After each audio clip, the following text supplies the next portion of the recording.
नमस्कार, आप देख रहे हैं हिंद आवाज मीडिया और मैं हूं आपके साथ वैशाली। आइए रुक करते हैं आज की खास खबर पर। पालघर ढाणू तलासरी तहसील में अतिवृष्टि से खेती और घरों को भारी नुकसान, पालक मंत्री और अधिकारियों का दौरा। सितंबर महीने के अंतिम सप्ताह में हुई अत्यधिक वर्षा के कारण ढाणू और तलासरी तहसील में खेती और जनजीवन पर बड़ा प्रभाव पड़ा है। लगातार हुई बारिश से कटाई के लिए तैयार धान की फसल जमीन पर गिर गई, जिसके कारण खेतों से धान निकालना असंभव हो गया है। गिरी हुई फसलों में बड़ी मात्रा में अंकुर मोड़ आ गए हैं। इसी तरह चीकू सपोटा बागानों में भी फलों का भारी नुकसान हुआ है। इस बाढ़ग्रस्त स्थिति का जायजा लेने के लिए पालक मंत्री गणेश नाइक, सांसद डॉक्टर हेमंत सवरा और विधायक राजेंद्र गावित ने ढाणू तहसील का दौरा किया।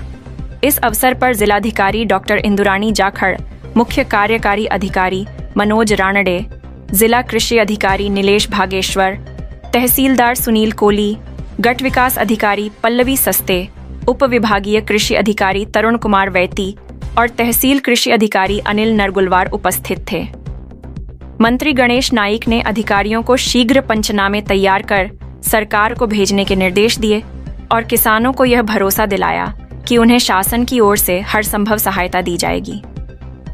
इसी बीच 28 सितंबर की रात गुर्जे बांध के दरवाजे खोले जाने के कारण तलासरी तहसील की नदियों में भारी बाढ़ आ गई। वंकास, सवर्णे, वड़वली और तलासरी क्षेत्रों के कई घरों में पानी घुस गया, जिससे कई परिवार बेघर हो गए। ढाणू के आशागढ़ और सावटा गांव भी बाढ़ से प्रभावित हुए। सावटा नदी में आए बाढ़ के पानी से सावटा बंदर, नवापाड़ा, पात्रपाड़ा और मस्जिद क्षेत्र के घर पानी में डूब गए। कुछ स्थानों पर तो 5 फुट तक पानी भर गया, जिससे नागरिकों का जीवन अस्त व्यस्त हो गया। पालक मंत्री गणेश नाइक ने शनिवार को बाढ़ प्रभावित क्षेत्रों का प्रत्यक्ष निरीक्षण किया और प्रभावित परिवारों को जल्द से जल्द मुआवजा दिलाने का आश्वासन दिया। फिलहाल प्रशासन की ओर से प्रारंभिक सर्वेक्षण कार्य शुरू हो चुका है और पंचनामे की प्रक्रिया तेजी से पूरी करने की मांग किसान और नागरिकों की ओर से की जा रही है। लोगों ने सरकार से तात्कालिक राहत और मुआवजा देने की अपेक्षा जताई है। पालघर से कल्पेश दलवी की रिपोर्ट। सर, आपण नुकसानग्रस्त भागाची पाहणी करतायत, नेमकं काय आपल्याला इथे दिसलेलं आहे आणि पुढच्या कारवाई कशी असेल, किती साधारण नुकसान असेल या जिल्ह्यात? 28 सप्टेंबर रोजी संध्याकाळी इथे ढगफुटीसारखी परिस्थिती निर्माण झाली आणि सरावली गाव आहे, या गावामध्ये जवळजवळ 5 फुटाचं पाण्याचा थर तिथे निर्माण झाला।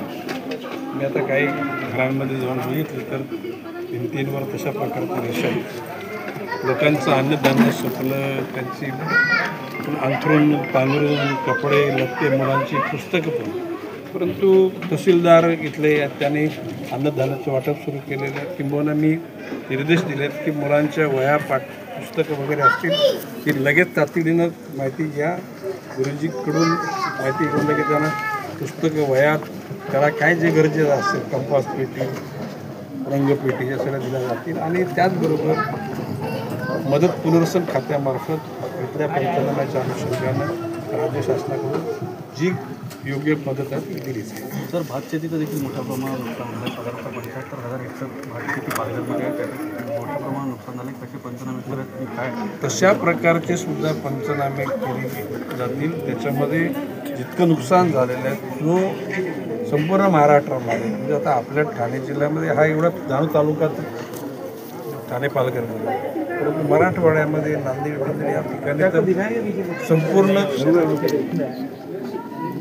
जमिनीच बसतात। आता निश्चितपणे शेवटी राज्य शासन राज्यातल्या सर्व शेतकऱ्यांना एकाच नजरेतून मदत करणार आहे आणि इथले आता खासदार सावरा आहेत, आमदार गावित आहेत, भरत राजपूतांचा जिल्हाध्यक्ष आहे आणि कलेक्टर मॅडम त्या ठिकाणी नजर ठेवून आहेत। SP सुद्धा चांगलं काम केले, जिल्हा परिषदचे रानडे साहेबांचं काम केलं। एकूण यंत्रणा, शासकीय यंत्रणा जबाबदारीने वागले, अशा प्रकारचं पालकमंत्री म्हणून माझं म्हणणं आहे आणि आता ज्या अडीअडचणी निर्माण आहेत त्या दूर करण्यासाठी आमची यंत्रणा काम करेल। सर, काही ठिकाणी जे आपले प्रकल्प जात आहेत अशा ठिकाणी काही नैसर्गिक नालेसुद्धा बुजवले गेलेत आणि त्यामुळे सुद्धा पूरपरिस्थिती झाली, उदाहरणार्थ गंजाड असू द्या किंवा इतर भागात। आपण अशा प्रकारचे जे काय नाले, नैसर्गिक नाले बुजवले असतील तशा प्रकारचे जुने एकूण सॅटेलाईटमधून त्या नाल्याचं चित्र घेतलं जाईल आणि आताचं चित्र घेतलं जाईल आणि जे कोणी त्याला जबाबदार असेल त्या लोकांना निश्चितपणे त्याच्यावर कारवाई केली जाईल.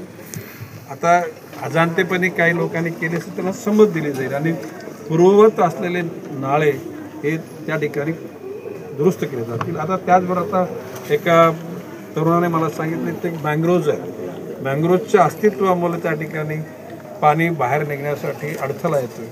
त्याबाबत माननीय जिल्हाधिकारी जाखड मॅडमकडून तशा प्रकारचा अहवाल घेऊन मंत्रालय पातळीवर फॉरेस्टचे अधिकारी, पर्यावरण तज्ज्ञ वगैरे सगळ्यांची मदत घेऊन त्याच्यातून उपाययोजना करायची लोक. ऑफिसचा प्रश्न आहे.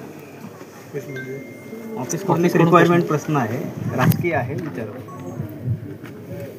ऑफिस कसं मला नाही माहिती.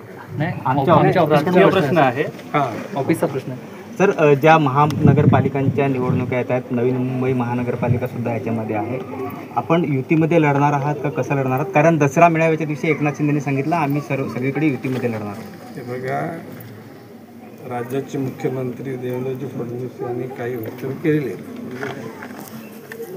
महायुतीमध्ये जर त्या ठिकाणी निवडणूक लढवल्या तर आनंदच आहे, पण मी स्पष्टपणे सांगतो ज्या ठिकाणी भाजपचे कार्यकर्ते सक्षम आहेत आणि जर त्यांच्यावर अन्याय होणार असेल तर मी राज्याच्या नेतृत्वाला निश्चितपणे त्या लोकांची बाजू मांडून जर गरज पडली तर स्वतंत्ररित्या लढण्याकरता त्या ठिकाणी मी त्यांना सांगेन.